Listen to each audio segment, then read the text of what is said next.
Welcome to Routing the PCB. In this module, we will use our placement from the prior lesson and add all of the connections using various means. Looking at the PCB, we see there are surface mount and through-hole devices. This provides us with top and bottom layer routing choices. Let's take a look at the tabs along the bottom of the tool window. These show the various layers on the PC board. The highlighted tab is the current active layer. If the top is selected, then routing would be performed on this layer. To switch layers, either click on the desired layer to make it the active layer, or if you have an extended keyboard with a numeric keypad, click on the plus key to change layers one at a time, moving to the right. The minus key moves one to the left. Let's review the rules. Click on the Design pull-down menu and select Rules. Here we can look at the routing width. Remember, we set that one in an earlier lesson. Now let's edit the via rules. Click on Routing Via Style and then Routing Vias to open up the rule. We will change the allowed values for the vias to allow for smaller vias for routing and a larger via for mounting holes. Closing the rules, we can start routing. Notice the green arrow highlighting on the J1 connector and C1 capacitor. We'll address these in the next module. For now, we can reset the error markers by clicking on the Tools pull-down and selecting Reset Error Markers. Let's select the top layer tab and do some routing manually. Click on the Route pull-down menu and select Interactive Routing. Notice the change in the mouse to a cross. At this point, we can simply click on the pin we wish to start routing from. First, let's hit the Tab key and take a look at the track properties. We can see the net that we're currently routing, the layer we're routing on, and the width we are using. To change the width, enter the new value. We could also change the via size here if we were planning on dropping a via. Notice also that the fly lines show the nearest connection for this net from the end of the trace, and also the endpoints are highlighted. We can use another handy feature when we are close to completing a trace by holding the Control key down and left mouse button clicking. This auto-completes the route. At this point, we have only routed on one layer. As an example of routing on more than one layer, we will route U1 pin 1, which is the CAN TXD net, to U2 pin 1. Starting on the top layer in the interactive mode, we click on the pin and then move away from U1. Left mouse click to put the vertices there, and then click on the plus key to switch to the next signal layer. In this case, it would be the bottom one. Continuing on, we can route to U2 pin 1 and finish making the connection. At this point, we've routed the CAN TXD net, but do not really have to use both layers. This was done on purpose to illustrate a handy feature called loop removal.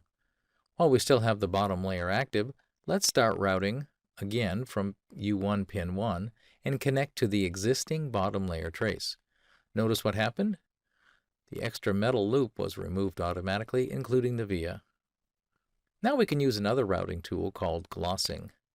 First, we select the existing trace, and hitting the Tab button, we see the entire track selected on this level. Now from the Routing pull-down menu, pick Gloss Selected. The effect is to clean up the routing, as you can see. Continuing to manually route the next connection, we will place the various tracks badly on purpose. To fix this, we can select a segment of the trace with the mouse, and then move it to clean it up. Note also, in this instance, we could have just added a new trace and allowed the loop removal to do the work as well. Now we come to a powerful routing tool that is helpful in creating guiding routing of a number of nets at one time. This is called Active Route. To begin, select a number of pins to route and then click on the Active Route option under the Route pull-down menu. While this routing may work well in some cases, it can be better to adjust post-active route some of those nets. Again, using Active Route, this time on the bottom layer and a couple pins, we can take advantage of loop removal and reroute a net after it's finished. At this point, we would continue to route the remaining nets using manual or active routing to connect all of the signals. Note we had not provided any connections for the power and ground nets in order to show the use of polygons to provide some of these connections. We use Polygon Pours just like power planes, except polygons are on signal layers and can include routing, as you'll see. Power planes do not allow for any traces to be routed on them. On the bottom layer, click Place, select Polygon Pour, and note the mouse crosshair for placing the vertices of the polygon. Before we place the polygon, hit the Tab key so we can pause the Polygon Pour mode and edit the polygon's properties in the Properties window. Starting with the name, start to type G for GND, select that, and now give the polygon a name, in this case bottom ground, and hit carriage return. Now we can place the polygon's vertices at the four corners. Note, we could have switched to a grid like we did when we created the PCB shape to make it easier to place the polygon, but we wanted to show how to edit it now that it's placed. Right-click or hit Escape to finish placing the polygon. If the polygon is not selected, first make sure you're on the correct active layer. Click on the polygon to re-highlight it and note the corner and midpoint vertices. Click along any edge and hold to move the edge. Likewise, if you need to reshape a corner, click and hold onto it and then move it.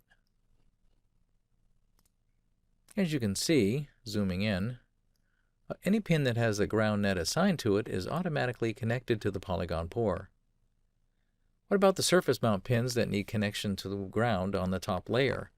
Well, let's jump to the top layer and start a manual route from the pin. Left-click to place an endpoint and then hit the plus key to drop a via connecting to the ground polygon.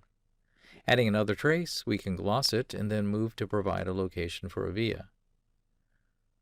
Using the ribbon icon, select Via and hit the Tab key to pause for editing the via size. Now we can place it. We continue to add tracks and vias for the rest of the ground connections to the top layers. To remove any unneeded trace segment, select it and hit the Delete key. Now we can route the remaining 5 volt and 3.3 volt nets using larger trace widths. Again, start an interactive route. Hit Tab and then set the wider trace value. Then hit carriage return and continue routing the power nets. One thing that's helpful when routing a board with polygon pours, or for that matter power planes, is to hide them when routing to allow for better path planning. We will use the View Configuration Manager panel to hide these objects. In this panel, click on the View Options and expand, if needed, the Object Visibility section. Now we can hide various objects like polygons by clicking on the eye as such. Now the polygon is hidden. It's still there, but it can make seeing through a number of layers more possible. To unhide, re-click on the eye. Here is the cleaned up, fully routed PCB using the methods we have demonstrated here. Let's add some silkscreen to the board with a name. We can add a string to name the board using Place and String. Then we hit the Tab key to change from the top layer, which is metal, to the silkscreen layer or top overlay. Hit carriage return and now we can place it. In our next module, we will perform design rule checks or DRCs on this PCB.